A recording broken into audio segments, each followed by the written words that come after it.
President of the United States makes his second wartime inspection tour of military training camps. United States Marines at one of the great eastern bases pass in review before their commander-in-chief.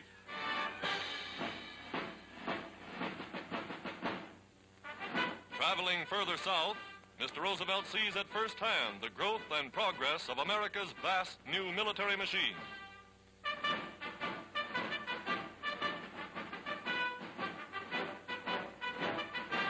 And as his car rolls through camp after camp, there is no pause in the daily routine. Today, the United States is giving its men the best possible training, seeing to it that every soldier is physically fit and completely equipped before he goes into battle. The President views with satisfaction the success of the air training program.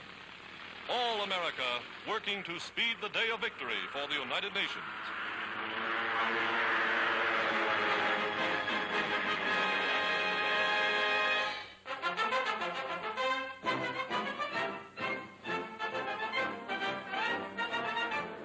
United States Navy aircraft carrier takes aboard Army planes for shipment to one of the fighting fronts. Planes are stored above and below deck. It was from just such a flat top that American bombers carried out their raid on Tokyo a year ago.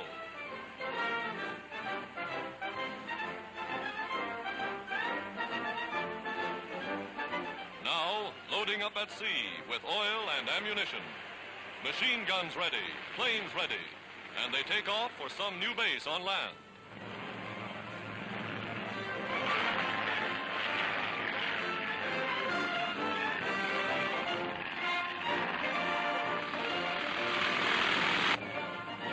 The Army and Navy combining forces to deliver entire squadrons of fighting planes ready for action.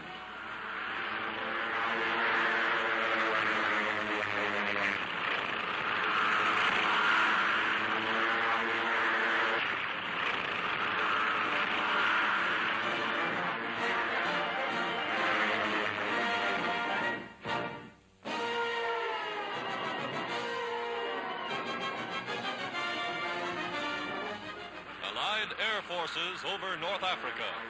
Americans and British in flying forts, Mitchells and Liberators, clearing the way for new offensives on land.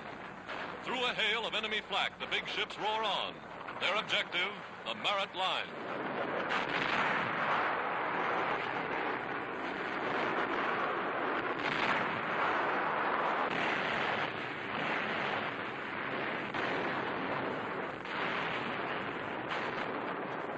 Big bombers softening up Rommel's Africa Corps with load after load of high explosives.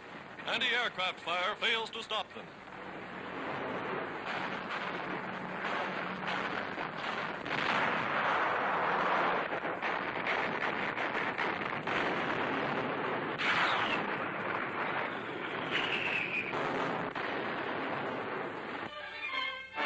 The famous Marat Line, now in British hands. Behind these concrete emplacements, Rommel was expected to make a stand.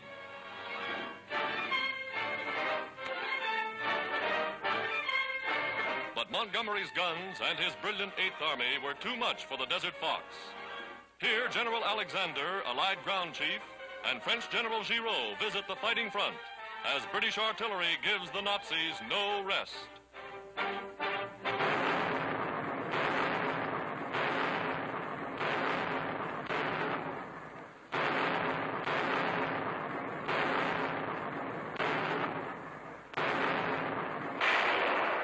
Gurkhas advancing. These are the warriors who stormed the Merit Heights in hand-to-hand fighting.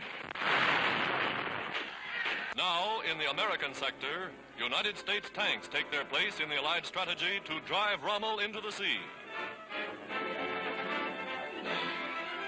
The commander, Lieutenant General Patton, surveys the Axis positions.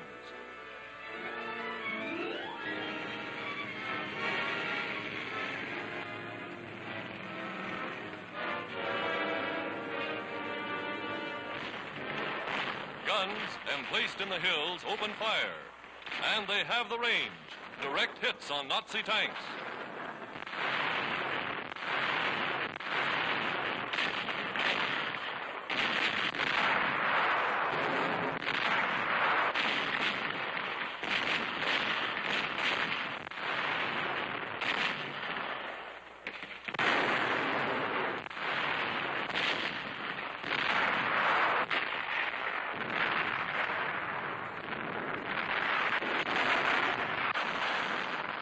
general grins with satisfaction.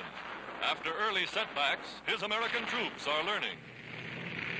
More big General Sherman-type tanks roll up as the advance continues.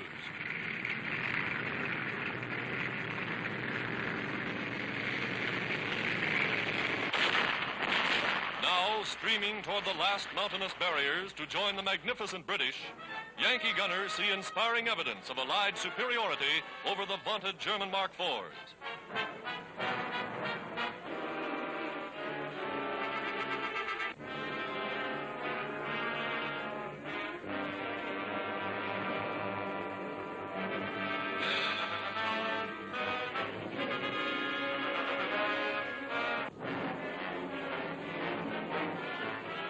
Engineers, profiting by the experience of the veteran British, learn the deadly business of clearing roads of enemy mines so that infantry columns may safely advance.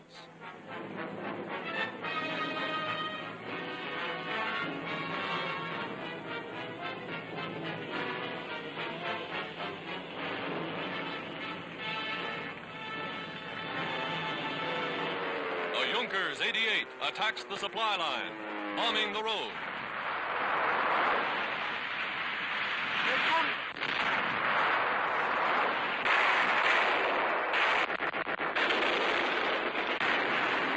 Guns, camouflaged in nearby fields, score a hit. Battalion prisoners, captured in earlier stages of the fighting. In all, the Allies have taken some 30,000 Axis soldiers since breaching the Merit line.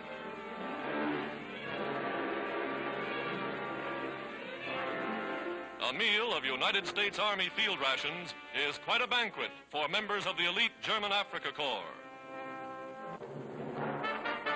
American Army nurses fly to within sound of the guns to evacuate wounded by air, speeding stretcher cases to base hospitals well in the rear, flying the wounded back over country that would take days to travel by land.